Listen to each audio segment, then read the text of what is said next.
Hey everybody out there in the YouTube universe, this is Mr. Movie, and in today's video I'm going to be telling you why American History X is in my collection. American History X came out in 1998. It wasn't a box office success, but it's really critically acclaimed at the time, and it really deserves all the praise that it got.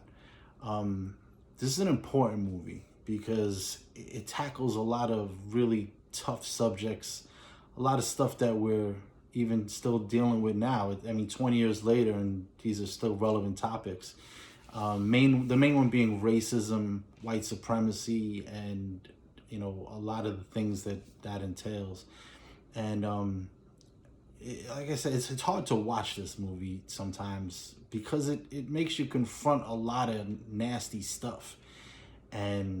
But it needs to be watched. It's very important. And I mean, it's an entertaining movie, but that's not really the point. The point is to make you look at this and say, wow, this stuff really is going on, and it's a deep issue that needs to be dealt with. And that issue is racism, white supremacy, violence, all those things wrapped into one, because they all kind of stem from each other. And it's a really deep dive into it.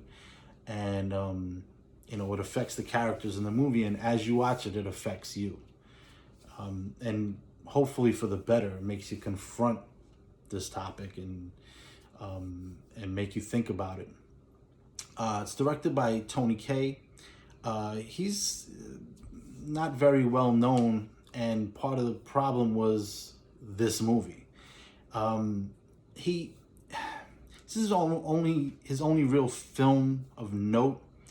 He clashed with the studio and the star of the movie, over the film's content, its length, the cut of the movie. It was much longer than he wanted.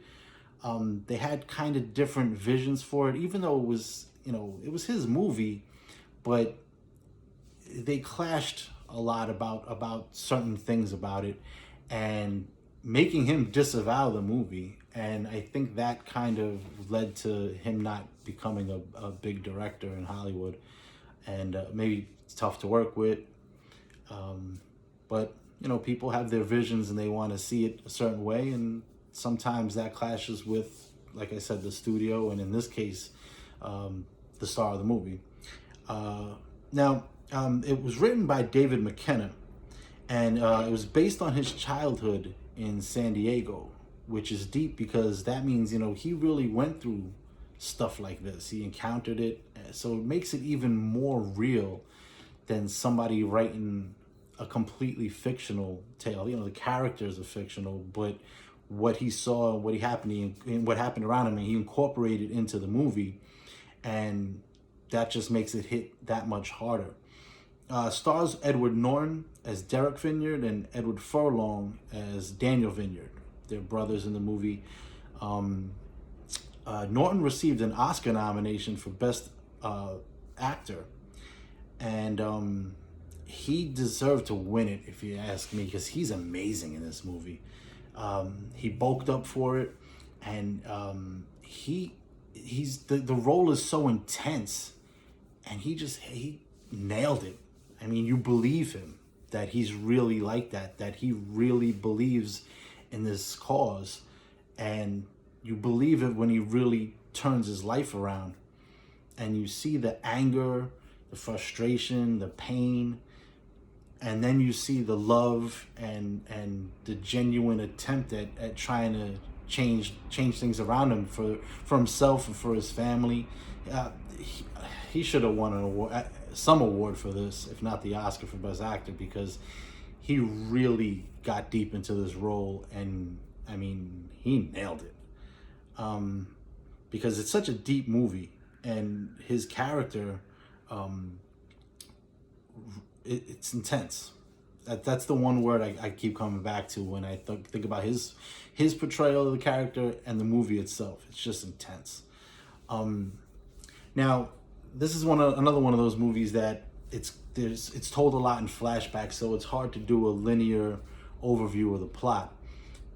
What they do is, it's a movie trope you've seen before, but they do it really well in this movie, where they show the past in black and white when they're looking at something that happened, and it's a cause and effect thing. Something that happened in his past caused him to be the way he is now. So they do the flashbacks in black and white. But in this particular movie, I think it has a better effect than other times you've seen it, because it's sort of how that past being black and white shows the darkness that led to the stuff you see in the current day, which is all him trying to change things. So it's brighter and it's in color. It's still messed up what's going on, but he's trying to fix it. Whereas everything in the past was a dark part of his life that molded him into the person he became and later tried to change. The story is pretty much about him, but him and his brother, his family. The flashbacks, you see a lot of things that were planted, like seeds that were planted in from like his father, and not overtly racist stuff, but like, you know, talking about affirmative action and him not like that, and his new teacher assigning black literature for them to read, and him saying, you know, like, what's wrong with the white literature. And it's just little things like that that kind of got implanted into his mind. And then the father, who was a fireman, was murdered in a bad neighborhood, and he immediately blamed that on the bad neighborhood having black people. Then he meets this character who's an older guy who writes a lot of, you know, he has a hate magazine and produces hate music, all neo-Nazi stuff. And he took Derek, his character, and kind of molded him into being his soldier. And they formed a neo-Nazi gang, and they, you know, they would do crimes, and they would, you know, but for the other guys, it was more about just being in a gang. But for him, it was more socio-political. He would talk about, you know, integration and immigration, and, you know, people taking Americans' jobs, and like, he really got deep into the cause. And there's a flashback scene where they're playing basketball against these black guys in the park, and you know, they're losing the game, but he comes into the game. He says, well, I have a bet for you. If we win, you guys leave the park forever, never come back. If we win, we'll walk away and never come back. They end up winning. So it's like, to his brother, he's a hero, and to all his friends, he's a hero. And you know, the deep part about it is his brother, because his brother's a lot younger than him, but he sees in his brother this strong character that he believes in. So he starts going into this down the same road, and his mother hates it, and she's trying to keep the family together after the father dies, but he's too far gone. And what ends up happening is the guys they beat in the basketball game that night come to steal his car. And he comes out of the house and shoots them all. And then there's one guy left, and it's one of the most brutal scenes you'll ever see. He does what's called a curb stomp. Makes the guy put his mouth on the curb. And so you even hear it's hard. It's really hard to watch. You hear his teeth on the curb, and he stomps the back of his head and kills him. So he kills him. One of the guys he kills two guys, ends up going to prison. All the prison scenes are in black and white because it happened in the past, along with the scene I just described. When he's in jail, he goes to the Nazi guys that are in jail for protection, pretty much, but, you know, to be part of it. And he's a pretty hardcore guy, so he goes into the yard, takes his shirt off, you see a swastika tattooed on him, he's lifting weights, and they're like, all right, this guy's okay. But as he's in prison, you see these guys are just, they're selling drugs in jail, and they're not really about the cause that he's about. They're just there, doing their daily thing, and they're not about what he's about. He's about the cause, where they're just using the Nazi thing as a gang thing in jail. They really have no real purpose. There's no drive behind them, and that upsets him, and he starts seeing that these guys aren't like him. They're phony. So he kind of turns on them, and when he does that, it's the worst move you can make, because then there's another real hard scene to watch where they rape him in the shower. And when that happens, he starts questioning like what this is, what am I doing? What is this all about? And the teacher that I talked about before, the black teacher that he had, comes to see him in the jail and says to him, listen, has anything you've ever done up until this point made your life better? And he starts thinking about his family and he starts crying and he says, listen, I'll try to get you out of here, but when you get out, you got to try your best to make all this right. So your brother is going down the same path that you're going down. So he says, I'll try my best. While he's in jail, there's a black guy he ends up doing the laundry detail with. And they become friends. At first they hate each other, but they become friends. And this guy kind of shows him, because he's never really had like a black friend. And they talk about basketball, because remember I say he's a basketball player. And, they become friendly and he starts, like little by little, it starts chipping away at his beliefs. And then when he kind of gets out early, he says, the black dude helped him out. And so when he gets out, his promise to the teacher is to try to straighten all this out. And it starts with his brother. Now, he goes to a party being thrown by that guy who had made him his soldier. And he said, listen, you leave my brother alone. I don't want anything to do with this anymore. I'm done. And the guy tells him, well, you don't have to, I don't need you anymore. You served your purpose. He's like, and now I have your brother. And he threatens him. He says, if you go near my brother again, I'm going to kill you.